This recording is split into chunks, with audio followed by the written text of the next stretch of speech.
Good morning बच्चों। मैं Mishra sir आज आप सभी कक्षा 7 के बच्चों को हिंदी व्याकरण रीतिका के पाठ 2 वर्ण विचार का पठन पाठन कराने जा रहा हूँ। आइए खोलते हैं। सबसे पहले मैं आपको बता दूं, यहाँ पर देखिए मैंने पहली लाइन में लिखा हुआ है, बोलते समय कुछ ध्वनियों का उच्चारण करते हैं। उच्चरित ध्वनियों को जब लिपिबद्ध किया जाता है तो ये बोलियां वर्ण का रूप ले लेती हैं।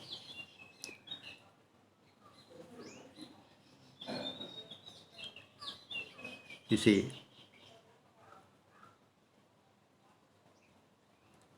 केवल याद करना है। लिखने के लिए देखिए यहाँ पर लिखा हुआ है, प्रत्येक ध्वनि तथा इसके ध्वनि चिन्ह दोनों ही वर्ण कहा जाता है।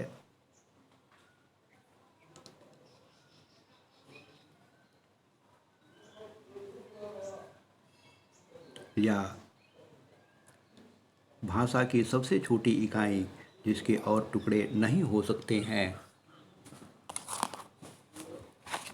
वर्ण कहलाती है। देखिए यहाँ पर जो है आपको 5वीं 6वीं लाइन में लिखा हुआ है, भाषा की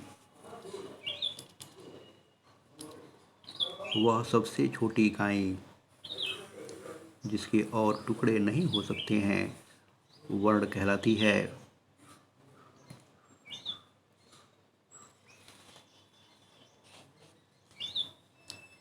वर्णमाला वर्णों के निश्चित क्रम समूह को वर्णमाला कहते हैं। हिंदी की वर्णमाला में कुल 52 वर्ण हैं।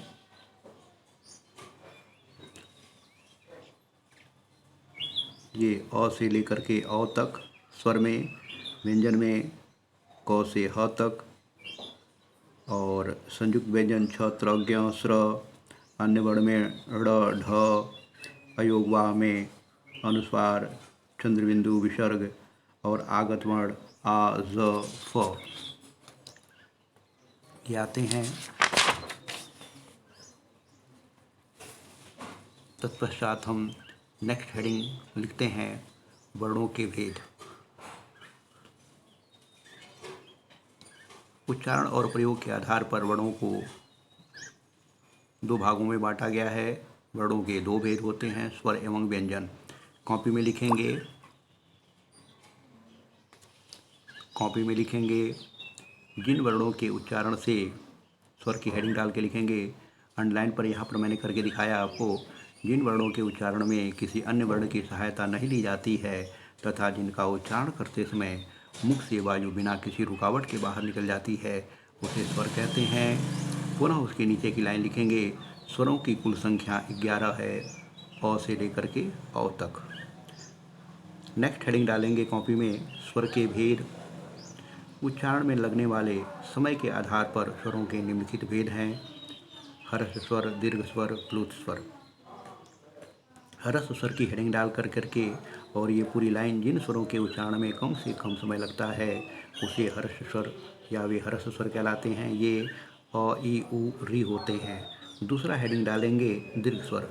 जिन स्वरों के उच्चारण में ह्रस्व से 2 गुना समय लगे वे दीर्घ स्वर कहलाते हैं, जैसे आ, बड़ी ई, बड़ा ओ, ए, ऐ, ओ, औ। तत्पश्चात तीसरा हेडिंग आता है प्लुत स्वर।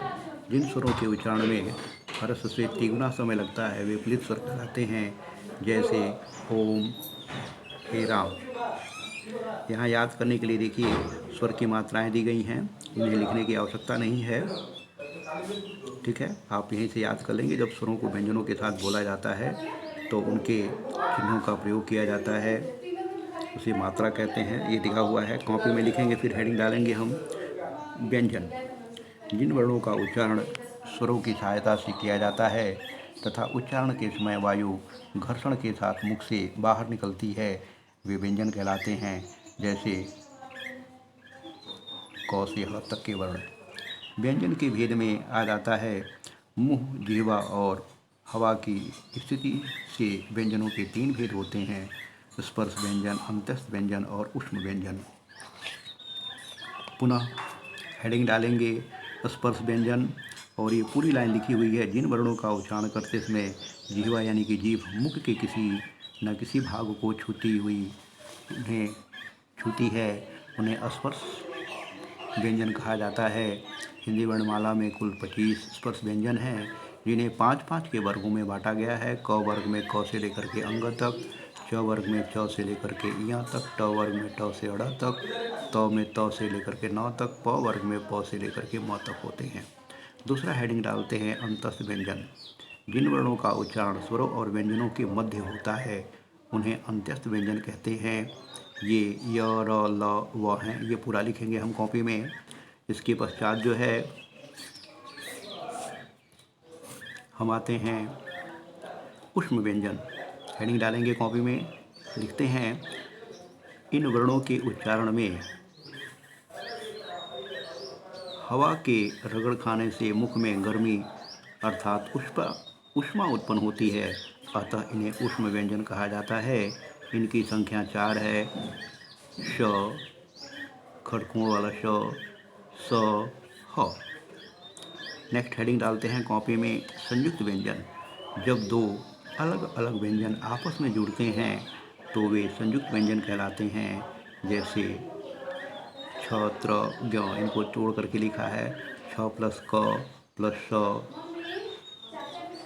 स, छत्री छ बराबर होता है क, श प्लस अ, त्र होता है आधा त आधा र प्लस अ, ज्ञ होता है आधा ज आधा इ प्लस अ। इसी तरह से श्र होता है श आधा श आधा र अ। ठीक है, यहाँ पर फिर इनके जो है बनने वाले शब्द जो है वो यहाँ लिख करके दिए गए हैं। तत्पश्चात हम अगला हेडिंग डालते हैं अयोगवाह। अयोगवाह हिंदी भाषा में प्रयुक्त निम्नलिखित वर्ण अयोगवाह होते हैं। अंग, चंद्रबिंदी और अ। ऐसे शब्द, ऐसे वर्ण जो न स्वर होते हैं और न ही व्यंजन होते हैं, उन्हें हम अयोगवाह कहते हैं। इस हेडिंग के अंतर्गत हम लिखते हैं पहला अनुस्वार अंग, और इसमें जो पूरी हमने लाइन लिख करके दी है उसे लिख लेंगे कॉपी में। ठीक है, उसके बाद आता है अनुनासिक। चंद्रबिंदी को अनुनासिक कहते हैं। जिस स्वर के उच्चारण में हवा मुख और नाक से निकलती है वह ध्वनि अनुनासिक होती है। इसे चंद्रबिंदी के रूप में वर्ण के ऊपर लगा दिया जाता है, जैसे चांदी, फांसी, माँ, आँख आदि। इसके बाद आता है विसर्ग अ। इसका उच्चारण हल्के ह के समान होता है। इसका लिपि चिन्ह जो है 2 बिंदी जैसा दिखाया है मैंने, जैसे अतः, प्रातः आदि। यहाँ पर एक आगत वर्ण है, ठीक है, इसे याद करना है। मैं बताता हूँ आपको। कुछ ऐसी ध्वनियाँ हैं जो दूसरी भाषाओं से ली गई हैं, ऐसी ध्वनियों को आगत वर्ण कहते हैं। ये 2 प्रकार की होती हैं, अंग्रेजी की ध्वनि और उर्दू की ध्वनि। इसके बाद द्वित व्यंजन में आते हैं। इस द्वित व्यंजन के अंतर्गत जो है ये पूरी लाइन लिखेंगे हम। जब एक जैसे 2 व्यंजन आपस में जुड़ते हैं तो वे द्वित व्यंजन कहलाते हैं। जब एक जैसे 2 वर्ण आपस में जुड़ते हैं तो वे द्वित व्यंजन कहलाते हैं। जैसे आधा च पूरा च, आधा क पूरा क, आधा ज पूरा ज, और इनसे बनने वाले शब्द भी यहाँ पर मैंने लिख करके दिखा दिए हैं। इनमें से 2-3 आप लिख सकते हैं उदाहरण के रूप में। इसके बाद द्वित व्यंजन और संयुक्त व्यंजन में अंतर दिया हुआ है, कॉपी में से बुक में याद करेंगे। फिर इसके बाद एक नेक्स्ट और हेडिंग है व्यंजन और व्यंजन से संयोग, इसे भी कॉपी पे लिखेंगे। ठीक है, कॉपी से ही बुक से ही याद करेंगे। इसके बाद है वर्णों का उच्चारण स्थान, इसे भी बुक से ही याद करना है, कॉपी में लिखने की आवश्यकता नहीं है। तत्पश्चात जो है एक टेबल दिया हुआ है, वर्ण, स्थान और उनके नाम, कौन कौन से वर्ण किस स्थान से संपर्क से बोले जाते हैं और उनका नाम क्या है, यहाँ पर एक टेबल दिया हुआ है। इसे कॉपी में से याद करेंगे, जैसे अ, आ, क, ख, ग, घ, ह, ये कंठ से बोले जाते हैं, इन्हें कंठे कहते हैं। ऐसे ही दिया हुआ है, इसे आप याद कर लेंगे। आइए हम आते हैं आओ कुछ करें। आओ कुछ करें जो है, एक्चुअली यह होमवर्क है, लेकिन मैंने इसे जो है आपको इसका आंसर जो है लिख करके भेज दिया है। आपको करना क्या है कि एक निश्चित कालांतर में आप इसे जो है अगर टेस्ट करना चाहते हैं तो आप इसे कॉपी में उतार लेंगे, आंसर को नहीं फिलअप करेंगे और आंसर करने के बाद से फिर कॉपी को खोल करके मिला लेंगे कि आपने बिल्कुल ऐसे ही चेक किया है, सही लिखा है कि नहीं लिखा है। ठीक है। छठवां प्रश्न जो है आपको कॉपी में करने की आवश्यकता नहीं है, क्योंकि छठवें प्रश्न के बारे में हमने पहले ही चर्चा कर ली है, पहले ही उसको हेडिंग बना करके लिख दिया है। सो यहाँ पर जो है मेरा वीडियो समाप्त होता है। आप लोग बार बार वीडियो को देखें, सुने, समझें और जो नोट्स आपने बनाया है PDF से, उसे जो है कॉपी से याद करें और